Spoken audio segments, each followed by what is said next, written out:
just because I can't pronounce it. Your girl's dyslexic, so.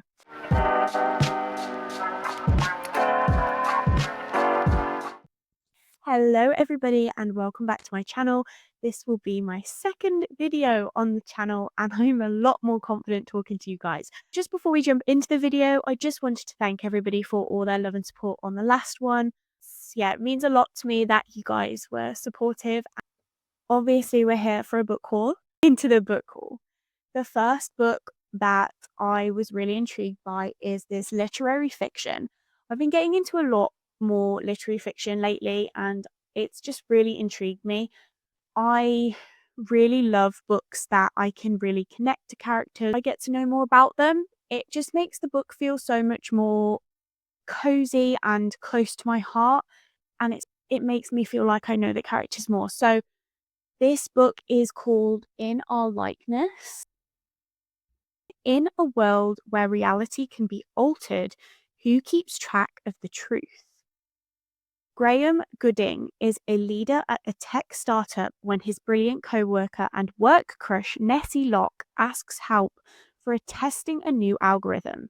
Graham jumps at the chance to impress her and to improve his floundering personal life. He soon discovers that Algo is more powerful than Nessie or anyone realizes. It is built to detect lies on the internet, but when Graham makes a small edit to Nessie's online profile, hoping to see if the program will catch the lie, Nessie's changes in real life. The Algo can alter the real world, and now so can Graham. No one knows what Graham has done except his boss. Graham is racked with guilt. Warwick thrills to the possibilities of what they can do next. This promises to be the innovation that will make Warwick a household name. Drawn by the power of the Algo, but terrified by its potential chaos, Graham must decide what to do and whom to trust in a world where true reality no longer exists. As love, trust, memories, and what means to be human begin to slip away, Graham and Nessie work together to restore the past before it's lost to the world without truth. Now, I don't know about you guys, but how freaking... Guys, this sounds so amazing. I can't even begin to describe how excited I am for this book. And it's like really tiny as well. I don't know how many pages it is. Have a look. 237 pages, guys. Need I say more? Anyway, that's book. We are now going to go on to the next book. Now, I've never read a Stephen King novel before. Do not come for me. But, okay, horror really isn't my thing. However, I saw a different person on YouTube mention this book, and it's actually when Stephen King was under the name Richard Bachman or something like that. Literally says it on the front. And it's called The Running Man, and it's basically a story about this guy who's on a TV program. Okay, firstly, sold. And it's a thriller. Check. It's not just a game when you're running from your life. Already, that's just okay, I need to read this. And yeah, every night they tune into the nation's favorite primetime TV game show. They all watch, from the sprawling slums to security-obsessed enclaves of the rich. They all watch the ultimate live death game as the contestants try to beat not just the clock, but the annihilation at the hands of the hunters, survive 30 days and win the $1 billion jackpot. That is the promise. But the odds are brutal and the game is rigged. The best score so far? 8 days. How? 8 days? 8, right? And now there is a new contestant, the latest running man, staking his life while the nation watches. I know you've just added that to your TBR. I know, you're already looking it up on Amazon. I can tell. And that's book number 2, guys.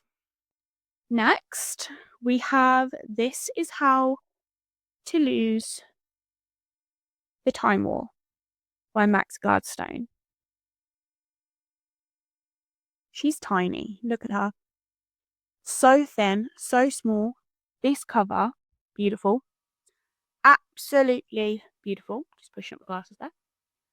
But I have heard a lot of good things about this. And I think it's finally time I read it. Don't really have, anything else to say. There's no blurb on the back. Oh, it's because it's inside. Silly me. This is what the blurb says. Among the ashes of a dying world, an agent of the commandant finds a letter.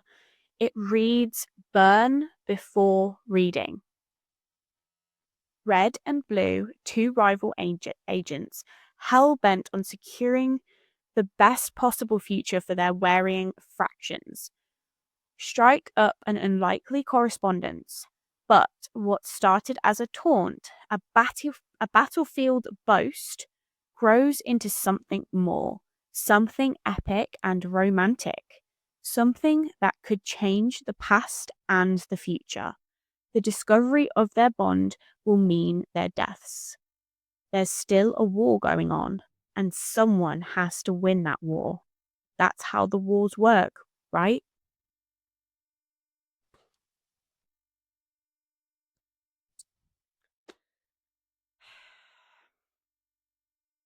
Yeah. Next book, Dark Places. Libby Day was 7 when her family was murdered.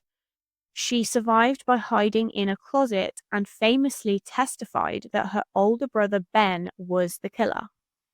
25 years later, the Kill Club, a secret society obsessed with notorious crimes, hires Libby to try to discover proof that may free Ben. But when Libby's search uncovers an imaginable truth, she finds herself right back where she started, on the run from the killer. Say no more. Hello? Hi. Coffee. Thank you. Yeah, I'm all good. Thanks. No, they won't. My husband, guys. So, the last set of books I got is actually a series, and that series is the Hades and Persephone saga by Scarlett Sinclair. And I'm going to just put them in order. Hold up. I've already read this book, A Touch of Darkness, loved it. To pick up a physical copy of this for such a long time. When I saw that the whole series, except from the newest one, was on offer, basically my husband was like, "Do you want it?" as a gift for reaching 5K on Insta. And I was like, "Baby, are you sure?"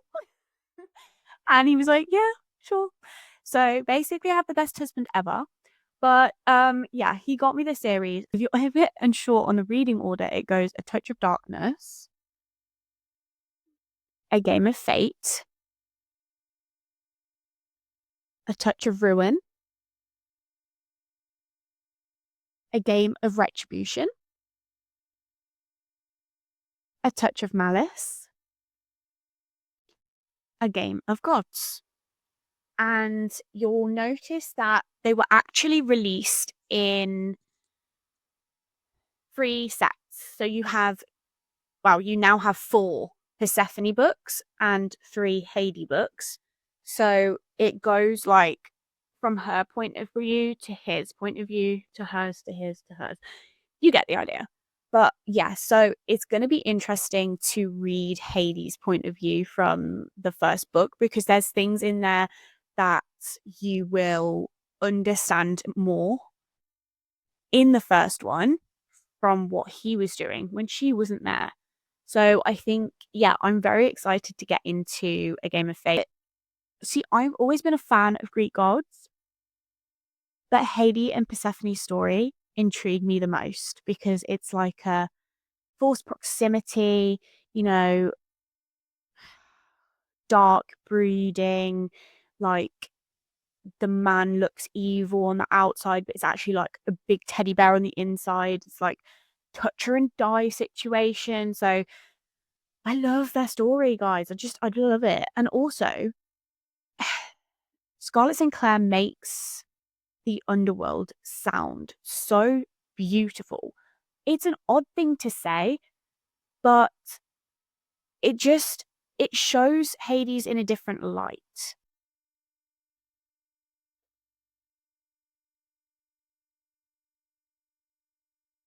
Little backstory. It was mine and my husband's 4-year wedding anniversary, and he took me for a book shopping spree for my gift. So I'm going to show you what books I got because my husband and I do something really cool. So for any special occasion, we don't do cards. Instead, we get each other a book.